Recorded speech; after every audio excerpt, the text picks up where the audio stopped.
Good morning students. राजकीय महाविद्यालय फलोदी के यूट्यूब चैनल पर आपका हार्दिक स्वागत है। अपन एक यूनिट है वो आपके सेकंड पेपर की पूरी कर चुके हैं, जिसमें अपन ने जो पश्चिम के दो सबसे महत्वपूर्ण विचारक है, या यूँ कहें कि राजनीति विज्ञान के दो मुख्य आधारभूत विचारक, जिन्होंने राजनीति विज्ञान को एक महत्वपूर्ण दशा दी और एक राजनीति विज्ञान का बहुत बड़ा भाग कवर करते हैं, प्लेटो और अरस्तु। जिसमें अपन के पूर्णतः नहीं था, जैसे आपके सिलेबस में प्लेटो का सिर्फ न्याय, साम्यवाद और शिक्षा का सिद्धांत था, और अरस्तु की क्रांति, दासता और नागरिकता संबंधी विचार थे। तो इनके बारे में अपन ने स्पेशल डिस्कशन कर लिया है प्रीवियस वीडियो में। अब अपन आपकी सेकंड इकाई शुरू करते हैं, जो थॉमस एक्विनास, जो प्रमुख विचारक है, जिनको मध्ययुगीन अरस्तु भी कहा जाता है। अब इनको मध्ययुगीन अरस्तु क्यों कहते हैं, इनके राजनीतिक और कानूनी विचार है वो अपन पढ़ेंगे। तो अपन इससे पहले बेसिकली हम थॉमस एक्विनास के परिचय के बारे में बात कर लेते हैं, उनका जीवन परिचय क्या है। एक्विनास का जो जन्म है वो एक्विनो नगर नेपल्स में 1225, कुछ लोग ये मानते हैं कि 1225 में हुआ और कुछ लोग ये मानते हैं कि 1227 में हुआ। तो एक्विनास के जन्म को लेकर के दो सन है, लेकिन इनका जन्म है वो नेपल्स में हुआ था। नेपल्स जो स्टेट था उसमें इक्विनो नगर था उसमें हुआ था, उसमें इनका जन्म हुआ। और ये बचपन से ही एक्विनास है वो बहुत प्रभावशाली थे, मतलब बहुत ज़्यादा प्रभावित करने वाले व्यक्तित्व हैं। इनके पिता थे वो वहीं एक्विनो नगर में ही एक काउंट के पद पर कार्यरत थे, और इनके माता पिता की भी यही इच्छा थी कि बच्चा है वो, जैसा कि आजकल के माता पिताओं की इच्छा होती है कि बच्चे हैं वो बड़े होकर के सरकारी नौकरी लगे, तो ये भी यही चाहते थे कि हमारा भी बेटा है वो राज्य में एक उच्च पदाधिकारी बने। लेकिन जो थॉमस है उन्होंने डोमकिनन संप्रदाय की सदस्य बनकर उन्हें बड़ा निराश किया। ध्यान रखना ये कि ये डोमनिकन संप्रदाय के सदस्य बने थे, इसी को बस महत्वपूर्ण ये ध्यान रख लेना। जितना ही जैसे ये इस संप्रदाय को उन्होंने ग्रहण किया, तो उनको जितना ही हटाने का प्रयास किया वो उतने ही ज़्यादा उनके मतलब नज़दीक जाते गए या उनके अनुयायी बनते गए। तो इस प्रकार मतलब इनके जो गुरु थे वो थे अल्बर्ट महान। इनके जो गुरु थे वो अल्बर्ट महान थे, जो महान आध्यात्मिक नेता हुए थे। उनके यहाँ पर इन्होंने 4 साल तक अध्ययन किया। बाद में हालांकि इन्होंने गुरु से भी अपनी अधिक ख्याति प्राप्त की। यूँ कहे कि गुरु गुड़ रहे और चेले शक्कर हो गए, तो इन्होंने वास्तव में वो चेले शक्कर वाली सी बात की, अपने गुरु से भी महान मतलब ख्याति प्राप्त की। और इन्होंने अरस्तु की जो राजनीति और तर्कशास्त्र है उनका, अरस्तु का गहन अध्ययन किया था। ध्यान, अरस्तु का बहुत ही, जिसमें अरस्तु की राजनीति और उनके जो तर्कशास्त्र है उनका गहन अध्ययन किया, और अपनी आध्यात्मिक श्रेष्ठता और मौलिकता के कारण विख्यात हो गए थे। देखिए, थॉमस को पेरिस यूनिवर्सिटी ने कोई उपाधि नहीं दी, क्योंकि यह यूनिवर्सिटी क्या है कि वास्तव में उन दिनों में कोई भिक्षु को कोई उपाधि प्रदान नहीं करता था। लेकिन पोप की सिफारिश पर, पोप जो ईसाइयों के धर्मगुरु है, उनकी सिफारिश पर पेरिस यूनिवर्सिटी ने 1256 में इनको लाइसेनिएट एंड मास्टर ऑफ थियोलॉजी की उपाधि से विभूषित किया था। इस उपाधि के बाद इन्होंने ईसाई मत की है वो खूब सेवा की। विभिन्न इन्होंने धार्मिक विषयों पर ग्रंथ लिखे, भाषण दिए, और अपने टाइम के, यूँ कहें कि एक्विनास है वो अपने टाइम के महान विचारकों में से एक गिने जाते हैं, जिन्होंने राजनीति, धर्मशास्त्र और तर्कशास्त्र का प्रकांड विद्वान है वो समझाता था। बड़े बड़े जो राजा थे वो उस समय एक्विनास को बुलाते थे कि राजाओं के कर्तव्यों पर प्रकाश डालने की प्रार्थना कर। जैसे आजकल विशेषज्ञों को बुलाया जाता है, उसी प्रकार से विशेषज्ञ के रूप में अनेक राजा है उनको बुलाते थे। और यहाँ तक कि विधि विधान के मामलों में पोप भी कई बार एक्विनास से सलाह करते थे। इसलिए एक्विनास है उस वक्त का बहुत ही महान विचारक हुए थे। तो एक्विनास को बहुत बार मतलब उच्च धार्मिक पदों को ग्रहण करने के अवसर भी दिए गए, लेकिन उन्होंने स्पष्टता कह दिया कि वो कोई किसी भी पद पर आसीन होने के लालसा में उन्होंने काम शुरू नहीं किया है। लेकिन एक दुर्भाग्य समझिए राजनीति विज्ञान का और तात्कालिक समय का भी, कि इतने महान विचारक जो हुए थे वो केवल 49 वर्ष की आयु में 1274 में ही वो परलोक से धार गए। तो हालांकि इनके शव को प्राप्त करने के लिए भी बहुत सारे संप्रदायों में झगड़ा चला, क्योंकि हर कोई चाहता था कि मैं लूँ, तो झगड़ा चला। लेकिन बाद में पोप के हस्तक्षेप के कारण में आखिर में जो डोमिनिकन संप्रदाय थे, जिन्हें अरस्तु जिनका सदस्य था, उनको ये उनका शव मिल गया। तो अब इनकी प्रमुख रचनाएं बात करते हैं।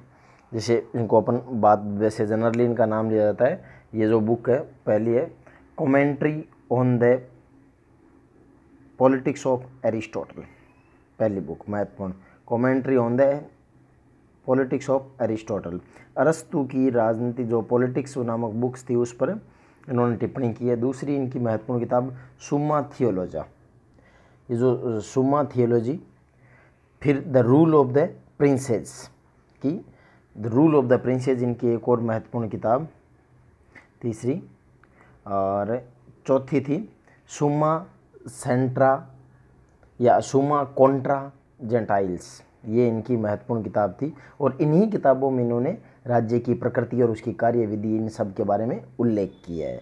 तो ये तो हो गया इनका बेसिक, इनकी रचनाएं हो गई, 4 महत्वपूर्ण रचनाएं हैं, ध्यान रख लेना इनका, commentary on politics of Aristotle, second सुम्मा थियोलॉजिका, थर्ड रूल ऑफ प्रिंसेस और फोर्थ सुम्मा कॉन्ट्रा जेटाइल्स। ये 4 महत्वपूर्ण इनकी किताबें हैं। और इनका जीवन परिचय के बारे में अपन ने बेसिकली पढ़ ही लिया कि इनका जन्म नेपल्स में हुआ था, थोड़ी उम्र में थे, महान हुए थे अपने टाइम में, और 49 वर्ष की आयु में 1274 सन में ये परलोक सिधार गए थे। अब आपके सिलेबस में एक्विनास के सिर्फ 2 ही चीज़ें हैं, इनके प्रमुख राजनीतिक विचार और इनके कानून का जो सिद्धांत है उनके बारे में बात की गई है। तो अब अपन देखते हैं कि एक्विनास के प्रमुख राजनीतिक विचार क्या है। राज्य संबंधी विचार, पहले राजनीतिक विचारों में अपन, क्योंकि अरस्तु की बेसिकली क्या है, ये जो एक्विनास थे इनकी बेसिकली क्या है, जो पृष्ठभूमि थी वो दार्शनिक पृष्ठभूमि थे, यानी अध्यात्म को, चूँकि पोप का रो मामला था तो अध्यात्म को मानते थे, इसलिए इनको मुख्यतः मतलब यो समझ लीजिए कि इनकी जो मुख्यतः जो जिन चीज़ों पर पकड़ थी वो थी कि तात्कालिक परिस्थितियों में मतलब इन्होंने बहुत ही बेहतरीन तरीके से उस स्थिति को समझा है कि जिसके माध्यम से वो किस तरह से जो उनका वर्तमान जो है यानी राज्य है उसको अध्यात्म के साथ जोड़ करके व्यक्ति का भौतिक और आध्यात्मिक दोनों उत्थान किस प्रकार से हो। तो ये बेसिकली इनका मतलब इस पर इन्होंने ध्यान दिया है। तो अब इनके जो राज्य संबंधी विचार उनको देखते हैं कि एक्विनास ने अपने राज्य संबंधी विचारों को अपनी कृति सुम्मा थियोलॉजिका में प्रस्तुत किया है। सर्वप्रथम इन्होंने सेंट ऑगस्टाइन के विचारों को प्रस्तुत किया है, फिर उनको राज्य के औचित्य विषयक अरस्तु के तर्क के अनुसार संशोधित करने का प्रयास किया है। यानी राज्य संबंधी जो विचार है उन विचारों को मतलब जो एक्विनास थे उन्होंने 2 लोगों से ये प्रभावित हुए हैं। पहला जो सेंट ऑगस्टाइन थे जिन्होंने राज्य की देवी उत्पत्ति सिद्धांत, और दूसरा अरस्तु जिन्होंने राज्य को अनिवार्य माना था। उन दोनों के तर्क के अनुसार से संशोधित करने का राज्य संबंधी जो इनका जो सिद्धांत था उनमें उन्होंने दोनों के विचारों का जो मिक्सअप है वो करने का कोशिश की है। अब ऑगस्टाइन और अन्य ईसाई विचारक मानते हैं कि राज्य संपत्ति और दास प्रथा की उत्पत्ति मनुष्य के आरंभिक पाप के कारण हुई है। जो ऑगस्टाइन थे वो क्या मानते हैं, क्योंकि राज्य की देवी उत्पत्ति सिद्धांत का ऑगस्टाइन समर्थन करते हैं, तो वो ये कहते हैं कि जो राज्य की उत्पत्ति है, राज्य की संपत्ति की और दास प्रथा की जो उत्पत्ति है वो मनुष्य के आरंभिक पाप के कारण हुई है। एक्विनास इसके ठीक विपरीत अरस्तु का अनुसरण करते हुए कहा कि राज्य और संपत्ति मनुष्य के लिए स्वाभाविक है। इन्होंने अरस्तु के मौलिक सिद्धांतों को अपनाते हुए सिद्ध किया कि मनुष्य अपने स्वभाव के कारण सामाजिक और राजनीतिक प्राणी है। यानी 2 लोगों का ये विचार करते हैं, पहले ये ऑगस्टाइन के विचारों को प्रस्तुत करते हैं और फिर अपने राज्य संबंधी विचारों में ये बताते हैं कि जो राज्य है वो व्यक्ति के लिए स्वाभाविक है, मनुष्य के लिए, बगैर राज्य के व्यक्ति का जीवन है वो उतना सफल या उतना जिन उद्देश्यों को लेकर के वो अपने उद्देश्यों की पूर्ति नहीं कर पाते हैं। इसलिए इन्होंने कहा है कि अपने स्वभाव मनुष्य है वो अपने स्वभाव के कारण ही सामाजिक और राजनीतिक प्राणी हैं।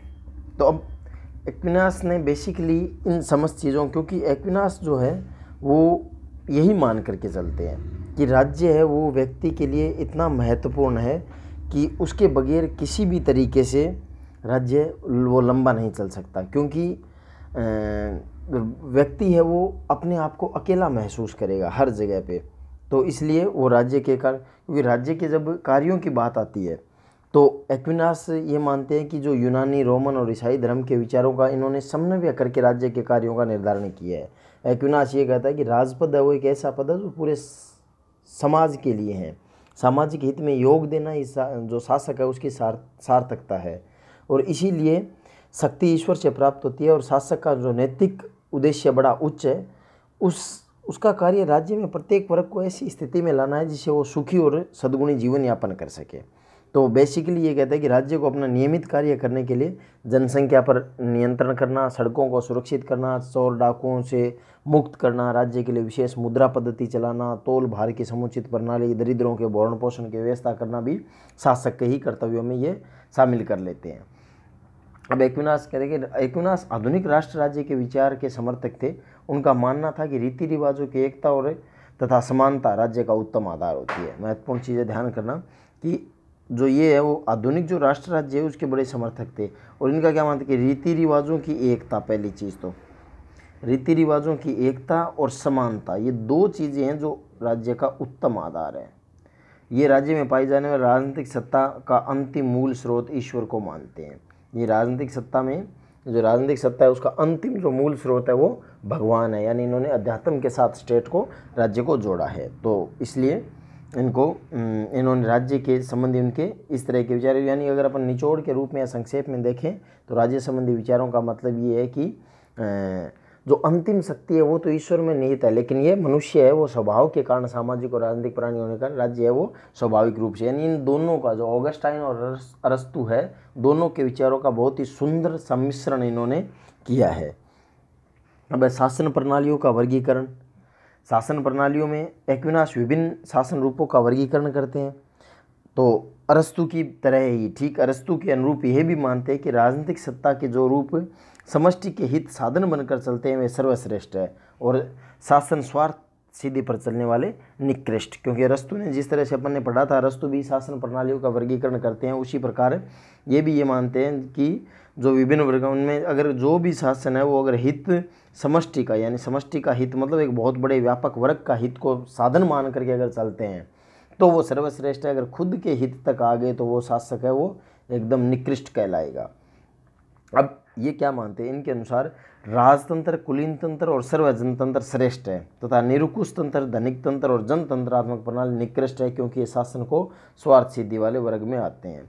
यानी राजा को, कुलीन को और सर्वजनतंत्र को श्रेष्ठ मानते हैं। निरंकुश तंत्र, धनिक तंत्र और जनतंत्रात्मक प्रणाली का भी ये आलोचना करते हैं और निकृष्ट मानते हैं, क्योंकि उनका मानना है कि इस तरह से ये जो है वो स्वार्थ, क्योंकि इनको निकृष्ट इसलिए मानते हैं कि ये स्वार्थ सिद्धि वाले वर्ग में आते हैं। अब अरस्तु से समान, हालांकि अरस्तु के विचारों का इनको मध्ययुगीन अरस्तु कहा जाता है, लेकिन अरस्तु से समानता के बावजूद भी एक्विनास है वो प्रजातंत्र की बजाय राजतंत्र में विश्वास करते हैं। इसलिए यहाँ पर आकर के उनकी अरस्तु के साथ असमानताएं हो जाती है, क्योंकि प्रजातंत्र की तरह क्योंकि अरस्तु तो प्रजातंत्र को तवज्जो देते हैं, जबकि एक्विनास है वो प्रजातंत्र को तवज्जो नहीं दे करके वो राजतंत्र को देते हैं। अब ये क्यों देते हैं, इसके भी कारण है। जैसे एक ईश्वर, सब पर शासन, हृदय समस्त शरीर पर रानी मधुमक्खी की तरह एक व्यक्ति का ही शासन है। यानी इनका जो इन्होंने जो तर्क दिया है कि राजतंत्र क्यों बेहतर है, तो ये कहते हैं कि जिस तरह से ईश्वर एक है और वो सब पर शासन करता है, और शरीर में हृदय भी एक ही है और वो पूरे शरीर पर शासन करता है। से रानी मधुमक्खियाँ बहुत सारी होती है, लेकिन उसमें रानी मधुमक्खी एक ही होती है, वही सब पर शासन करती है। तो ठीक उसी तरह से एक व्यक्ति का जो शासन है वो बहुत महत्वपूर्ण है और वही उपयुक्त रह सकता है। दूसरा, एकता व शांति राजतंत्र में संभव है, जिससे सामाजिक भलाई होती है। ठीक है, उनका ये मानना है भी जो जिस भी तरीके का, मतलब कि राजतंत्र में शांति, सुव्यवस्था और भली भांति को स्थापित किया जा सकता है। ठीक है, मध्यकाल में अशांत और यानी उस समय की जो तात्कालिक परिस्थितियां थी, अशांत और अराजक परिस्थितियों में राजतंत्र ही स्थायी शांति ला सकता है। और प्रजातंत्र में झगड़े, फूट और दलबंदी होती है, तो निर्वाचक राजतंत्र सर्वश्रेष्ठ है। तो ये मानते हैं कि वास्तव में एक व्यक्ति के पास ही होना चाहिए, लेकिन राजा भी कैसा होना चाहिए, चुना हुआ होना चाहिए। हालांकि वो राजा की अब शक्ति है वो सीमित होने की बात ज़रूर करते हैं, लेकिन इसके बारे में उन्होंने कुछ स्पष्ट नहीं किया है। उन्होंने ये नहीं बताया भी शक्ति है वो कितनी सीमित होनी चाहिए। और प्रजातंत्र में झगड़े, फूट और दलबंदी होती है, तो ये एक तरफा विवरण है, लेकिन इनका ऐसा मानना था भी। इस तरह से जो शासन प्रणालियों का वर्गीकरण है उन्होंने 6 प्रकार का किया है, राजतंत्र, कुलीन तंत्र और सर्वजनतंत्र, जिनको ये श्रेष्ठ मानते हैं। निरंकुश तंत्र, धनिक तंत्र और जनतंत्र है उनको निकृष्ट मानते हैं। तो अरस्तु से हर जगह समानता है, लेकिन उनका जो कारण है वो इन्होंने अपने लॉजिक भी दिए है। अब ये बताते हैं सरकार और शासक के कर्तव्य। राजनीतिक विचारों में ये कहते हैं कि राजा होगा, लेकिन राजा के भी अपने काम होंगे। ऐसा नहीं है कि राजा के सारे अधिकारी होंगे, उनके कुछ कर्तव्य नहीं होंगे, तो वो कर्तव्य भी देते हैं। जैसे पहला शासक के कर्तव्य में क्या है, पहला है कि हमेशा शासन सार्वजनिक हित में करना। शासक की ये ड्यूटी बनती है कि वो अपने कर्तव्य वो हमेशा सार्वजनिक हित में करे। दूसरा, शासक की निरुपंसता का समर्थक नहीं है, यानी वो कभी नहीं मानते कि शासक को निरुपंस होना चाहिए। तीसरा, कि शासन का अधिकार ईश्वर प्रदत्त है, अतः इसका उद्देश्य मानव समाज के लिए अच्छे जीवन को संभव बनाने वाली परिस्थितियों का निर्माण करे। क्योंकि ये अंतिम सत्ता है, वो ईश्वर में मानते हैं, वो मानते हैं कि यहाँ पर हो सकता है कोई भी हो, लेकिन अंततः व्यक्ति को ईश्वर को जवाब देना है और अंतिम सत्ता उसी के हाथ में है। तो इसलिए शासन का जो अधिकार है वो ईश्वर देता है डायरेक्टली। तो सरकार का या शासक का ये उद्देश्य होना चाहिए कि हर तरीके से मानव समाज है वो बेहतर जीवन जी सके, ऐसी परिस्थितियों का निर्माण करे। राज्य सत्ता अमानत है, अतः लोक कल्याण के कार्य करे। क्योंकि राज्य सत्ता है वो राजा डायरेक्ट दे रहा है, इसलिए ये शासक के पास अमानत है, उसका अधिकार नहीं है, धरोहर है उसके पास। तो उसका उद्देश्य है जन कल्याण है, तो जन कल्याण के कार्य ही करे। और बाह्य शत्रुओं से प्रजा की रक्षा हेतु सदैव तत्पर रहे। कानून का पालन करने वाले को पुरस्कार और दंड के माध्यम से जो पालन नहीं करे उसको दंड, और जो पालन करे उसको पुरस्कार। जनसंख्या पर आवश्यक नियंत्रण, सड़कें सुरक्षित हो, भार और तौल की समुचित प्रणाली हो, विशेष मुद्रा पद्धति चलाएं, गरीबों के भरण पोषण इत्यादि को। यानी ये जो वर्तमान के जो कल्याणकारी राज्य है वो सारे के साथ उन्हीं कल्याणकारी राज्यों की जो हिमाकत है वो ये भी करते हैं। जो एक्विनास है वो भी इसी तरीके से कल्याणकारी राज्यों की हिमाकत करते हैं। तो ये कुल मिलाकर के सरकार के और शासन के मिले जुले कर्तव्य है। अब इसके बाद में राज सत्ता और धर्म सत्ता के बीच में अंतर। एक्विनास ने दोनों के मध्य सहयोग स्थापित करने का, इनके बीच में संबंध क्या है, राज सत्ता और धर्म सत्ता के बीच में, दोनों के बीच में सहयोग स्थापित करने का प्रयत्न किया है। इसके लिए उन्होंने मनुष्य के दो उद्देश्य बताए हैं। एक, सांसारिक सुख की प्राप्ति जो राज्य देगा, आत्मिक सुख की प्राप्ति जो चर्च देगा। तो इसलिए दो अलग अलग सत्ताएं हैं, राज्य और चर्च, दो अलग अलग सत्ता है। दोनों का उद्देश्य इसलिए बना रहेगा क्योंकि व्यक्ति दो प्रकार के सुख चाहता है, सांसारिक सुख और आध्यात्मिक सुख। तो जो आध्यात्मिक या आत्मिक सुख की जिसकी बात करते हैं वो सुख व्यक्ति को चर्च ही उपलब्ध करवा सकता है, जबकि सांसारिक सुख है वो राज्य उपलब्ध कराएगा। इसलिए दोनों सत्ताएं अपने अपने क्षेत्र में काम करती है। तो इस प्रकार और धर्म सत्ता है, उन दोनों का एक उद्देश्य हो गया, यानी इनके बीच में संबंध इस तरह कि दोनों का उद्देश्य है वो मनुष्य का सर्वश्रेष्ठ कल्याण किस तरह से उस तरफ बढ़ना ही हो गया। इनका उद्देश्य है वो संकीर्ण न होकर के बहुत विस्तृत हो गया। एक सांसारिक सुख की प्राप्ति कराती है, एक आत्मिक सुख की प्राप्ति कराती है। अतः व्यक्ति के पूर्ण कल्याण के लिए दोनों में सहयोग होना आवश्यक है। दोनों समानांतर चलने वाली सत्ता है। यद्यपि एक्विनास ने पोप और चर्च के प्रभु सत्ता का समर्थन किया, लेकिन इस रूप में नहीं कि वो आपस में टकरा जाए।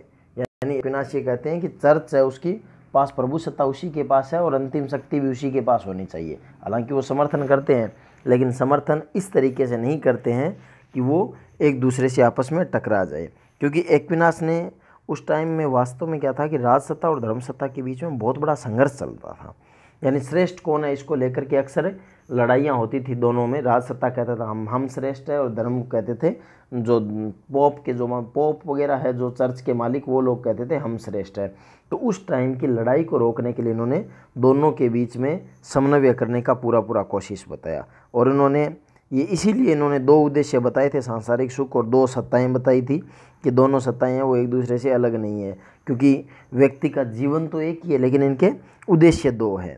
तो इसलिए एक ही व्यक्ति नागरिक है और धर्म की दृष्टि से ईसाई भी। अतः जीवन के दो ऐसे शासक नहीं होने चाहिए जो परस्पर संघर्ष करके व्यक्ति के जीवन को समाप्त कर दे, क्योंकि बार बार जीवन नहीं मिलता।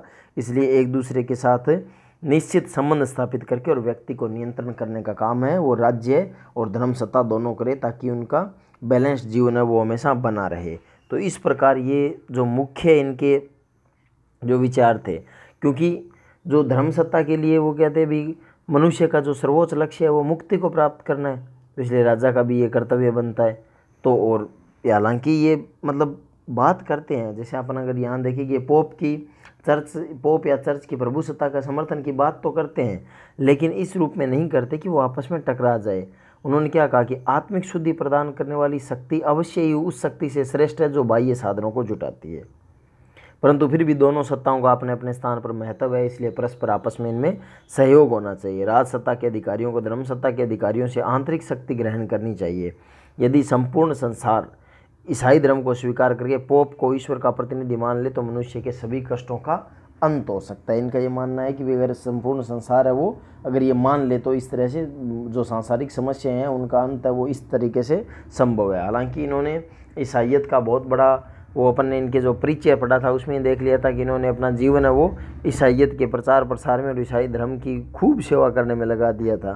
तो इनका जो उद्देश्य था वो बेसिकली इसी प्रकार था। तो इस प्रकार इनके जो मुख्यतः आपके राजनीतिक विचार ही आते हैं, उन राजनीतिक विचारों के बारे में अपने 4 चीज़ें महत्वपूर्ण उनको पढ़ी है। एक बार फिर मैं आपको बता देता हूँ। इनके राज्य संबंधी जो विचार है उन विचारों को लेकर के इनका मानना है, इन्होंने जो ऑगस्टाइन और अरस्तु है उनके विचारों का समन्वय किया है। क्योंकि ऑगस्टाइन है वो धर्म को मानता है, वो ये मानते हैं भी व्यक्ति का पतन हुआ, तो इसलिए इन्होंने क्या कहा कि पतन वतन वाला मसला नहीं है, दोनों ने अपने सहयोग से लेकर के मनुष्य की ज़रूरतों के हिसाब से किए है। दूसरा इन्होंने कहा भी शासन प्रणालियों का वर्गीकरण किया और अरस्तु के समान ही वर्गीकरण किया है, लेकिन अरस्तु जहाँ लोकतंत्र का समर्थन करते हैं वहीं पर ये लोकतंत्र का समर्थन नहीं करते हैं। और शासक के कर्तव्य और सरकार के कर्तव्यों की बात करते हैं, उनको अधिकार दे करके उनके कर्तव्य भी उनको बताते हैं। और चौथा पॉइंट है राज सत्ता और धर्म सत्ता के बीच में संबंध क्या है। तो ये दोनों के बीच में परस्पर मधुर संबंध की बात कर, जिससे व्यक्ति का सांसारिक और आध्यात्मिक दोनों कल्याण संभव हो। क्योंकि जीवन एक है, तो एक जीवन के लिए एक जीवन में 2 बातों को सिद्ध करने के लिए 2 जीवन नहीं ले सकता। तो इसलिए इन दोनों सत्ताओं का ये उत्तरदायित्व बनता है कि वो व्यक्ति के कल्याण के लिए कार्य करें। तो इस प्रकार ये आपका एक जो टॉपिक है, इसका जो एक्विनास के जो राजनीतिक विचार है वो पूर्ण हुए। नेक्स्ट में हम इनके कानून संबंधी जो विचार है या कानून का जो सिद्धांत है उनके बारे में अध्ययन करेंगे। अब अधिक से अधिक इस वीडियो को अपने साथियों तक शेयर कीजिए। महाविद्यालय के यूट्यूब चैनल को सब्सक्राइब कर लीजिए ताकि आपको लेटेस्ट अपडेट है वो मिलते रहे। घर पर रहें, सुरक्षित रहें। बहुत बहुत धन्यवाद।